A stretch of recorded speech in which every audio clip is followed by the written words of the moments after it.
Hi guys, welcome back to my channel. If you are new here, welcome. My name is Aminata. I am a family nurse practitioner. And if you are a returning viewer, thank you so much for coming back. Appreciate your support. So since the year is coming to an end, and I know people are making different plans and goals for next year. And for some people, some of that may be buying a new car, buying a new house, getting a business loan, whatever the case might be. I figure I come on here and talk to you guys today about credit score. And I am not a financial advisor, so I'm just going to be talking to you from my own personal experiences. What are some things that I did to be able to help me to get a credit score of 800 and above, and to see if that's something that I'm able to help someone out on today.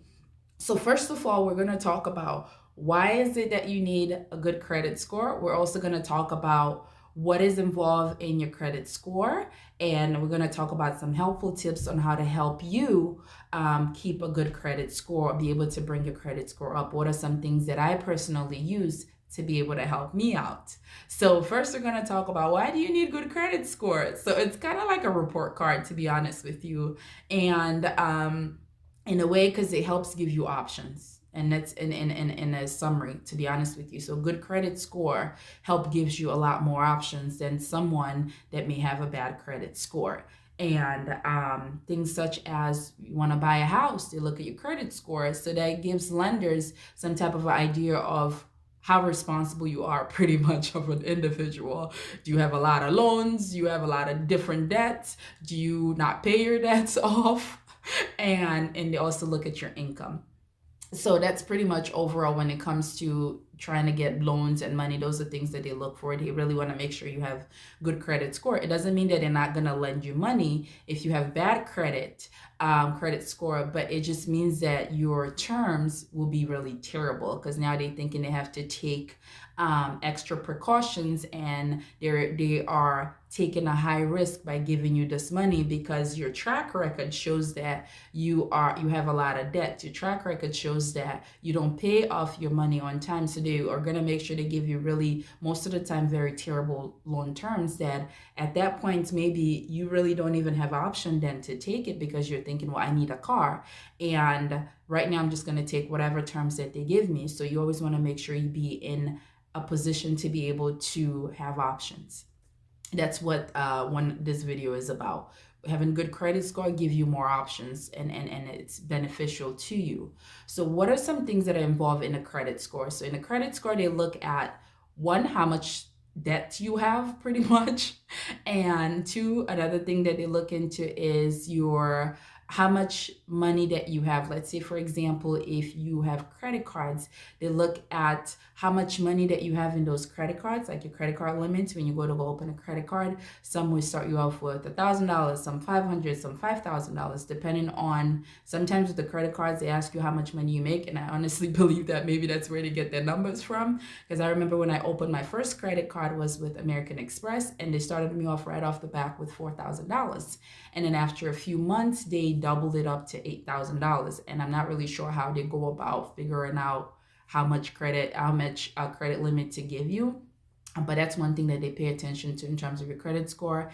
And then how does that influence your credit score is that, let's say if you have a certain amounts that they approve you for a credit card.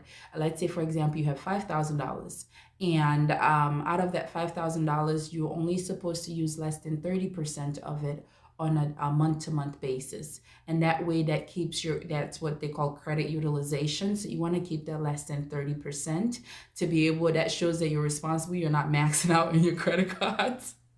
So, and if you keep maxing out on your credit cards, that reduces your credit score. So let's say if you use 4,900 out of the 5,000, that's more than 90% of your credit utilization. That really messes with your credit. So that's something you want to, that encompasses your credit score. They also look at how many accounts that you have open, the more, and how long have you have those accounts. So a lot of the times, the more accounts that you have open, the better it is for you. Sometimes that may not be the case, and sometimes it depends on how long you've had those accounts. For example, for mine, I've got student loans that are 8 years old.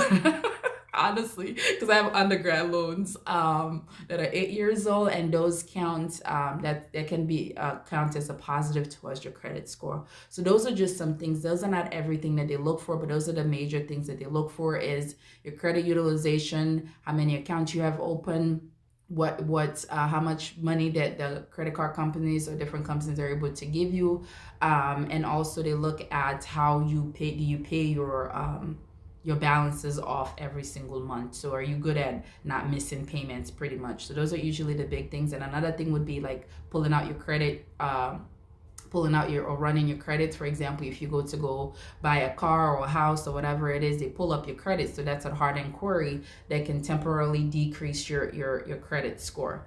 So for me, what are some things that I did to help me maintain a 800 credit score?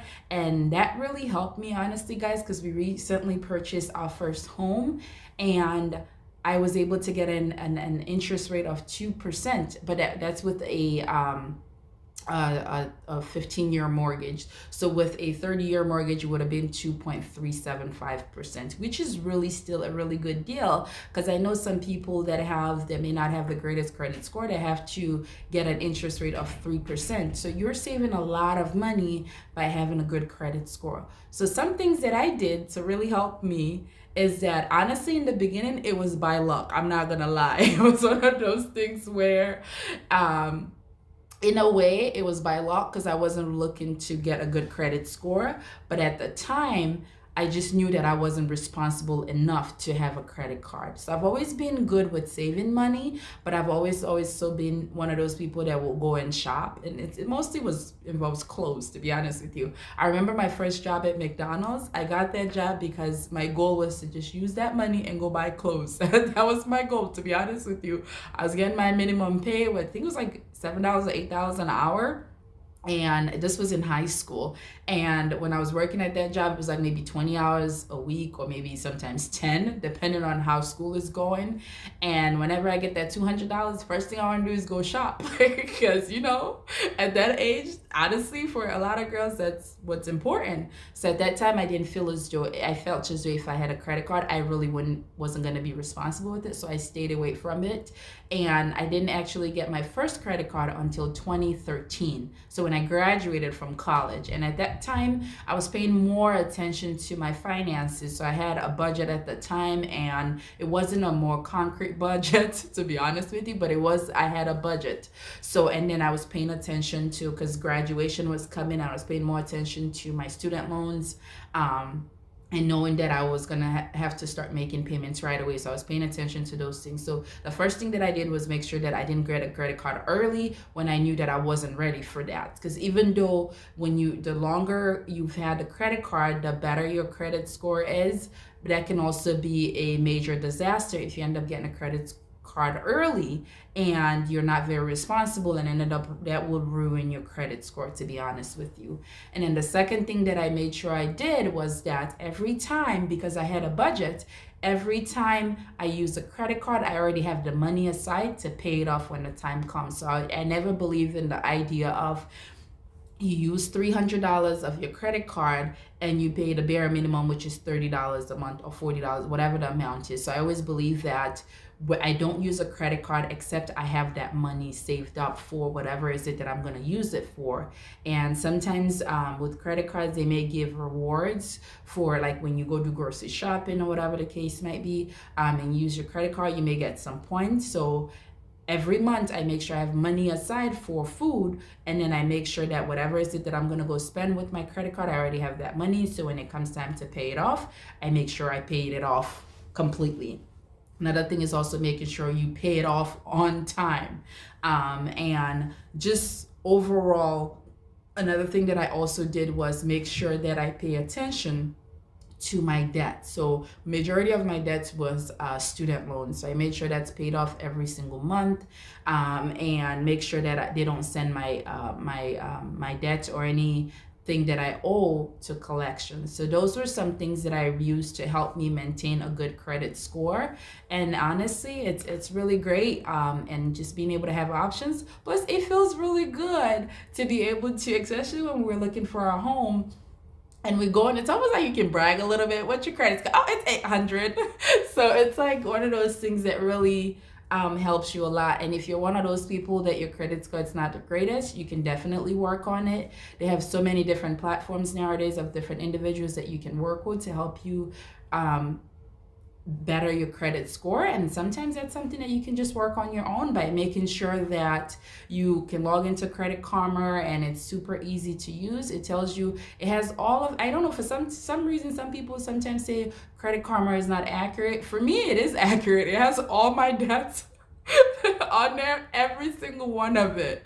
So I'm like, that's the most accurate that you can get. If you have all my debts and all my payments and things like that.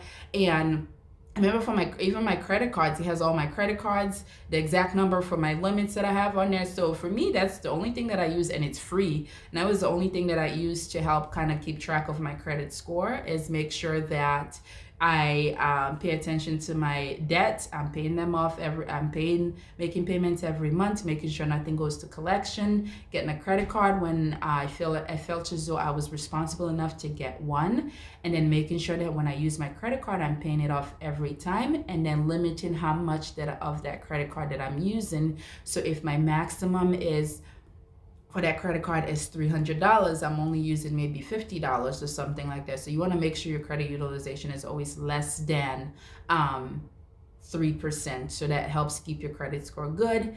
And I hope this video was helpful, guys. Comment down below, let me know if you have been working on your credit score, and if you have any questions or something that I can help with. Again, I'm not a financial advisor. These are just based on my experiences and things that I was able to do to help me improve my credit score. And I hope this was helpful for you, and please make sure you like this video. Until next time, stay positive, be kind to one another, and I will see you on my next video. Take care, guys.